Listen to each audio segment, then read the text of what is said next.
Hi అండి, నమస్తే. నేను శ్రీలత.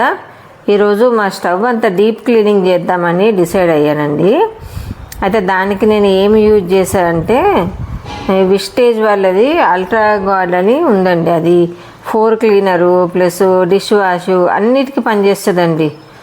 మనం టైల్స్కైనా ఇలాంటి మొండి మరకలకి ఏదైనా కూడా ఈజీగా వదులుతుంది. ఒక రెండు డ్రాప్స్ నేను వేసేసి మన చేతులకు కూడా ఎక్కువ శ్రమ అవసరం లేదండి. మనం అది వేసి అట్లా పూసేసి కొంచెము ఒక 10 మినిట్స్ అలా వదిలేసాను. వదిలేసిన తర్వాత అదే స్క్రబ్ తోటి కొంచెం ఇట్లా రుద్దాను. అంతేనండి, మొత్తము క్లీన్ అయిపోయింది.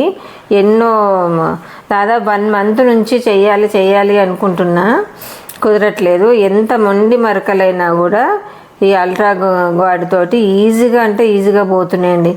చేతులకు ఎక్కువ శ్రమ లేకుండా, దీంట్లో అంతా మన చేతులకు హామ్ చేసే, మన స్కిన్కి హామ్ చేసే కెమికల్స్ కూడా ఏమి ఉండేయండి. అంతా న్యాచురల్గా తయారు చేస్తారు విస్టేజ్ వాళ్ళది. ఇది చూసారా, మా స్టవ్ మొత్తం క్లీన్ అయిన తర్వాత ఎలా ఉందో మీరు చూడండి. చూసారా ఎంత మొండి మరక. కాసేపు ఒక 10 to 12 మినిట్స్ అలా నానబెట్టానండి, అంతే. తర్వాత ఒక గిన్నెలో కొంచెం ఒక 2 డ్రాప్స్ అంత వేసి, అలాగని మనం ఈ లిక్విడ్ కూడా అంతంత పోయక్కర్లేదండి. 2 డ్రాప్స్ సరిపోతాయి.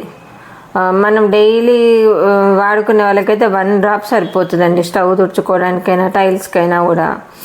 చూసారా, వాటిని ఒక 2 డ్రాప్స్ వేసి కొంచెం నీళ్ళు పోసి నానబెట్టాను. ఒక 10 నిమిషాల తర్వాత అవి కూడా శుభ్రంగా క్లీన్ అయిపోయినాయండి.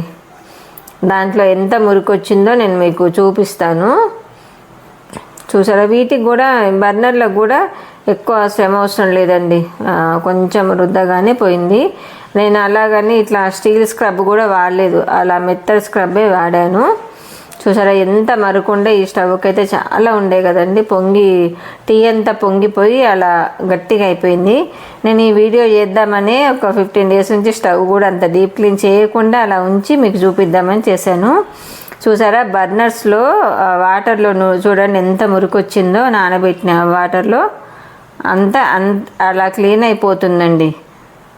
అవసరం వీలైన వాళ్ళు వాడుతూ ఉండండి. ఇది చాలా రిజల్ట్ ఉన్నదని చెప్పొచ్చండి. నా స్టవ్ అయితే ఇప్పుడు కొత్త స్టవ్ లాగా చక్కగా అయిపోయిందండి.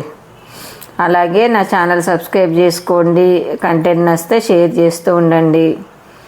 ఓకే ఫ్రెండ్స్, మరొక మంచి కంటెంట్తో మళ్ళీ మీ ముందుకు వస్తా. చూడండి ముందు ఎలా ఉంది స్టవ్, ఇప్పుడు ఎలా ఉందో మీరే చూడండి. నేను ఎక్కువ శ్రమ కూడా పెట్టలేదండి. ఒక 15 నిమిషాలు అలా వదిలేసా, 12-13 నిమిషాలు వదిలేసి స్టార్ట్ చేసా, శుభ్రం చేసేసాను. చక్కగా కొత్త స్టవ్ లాగా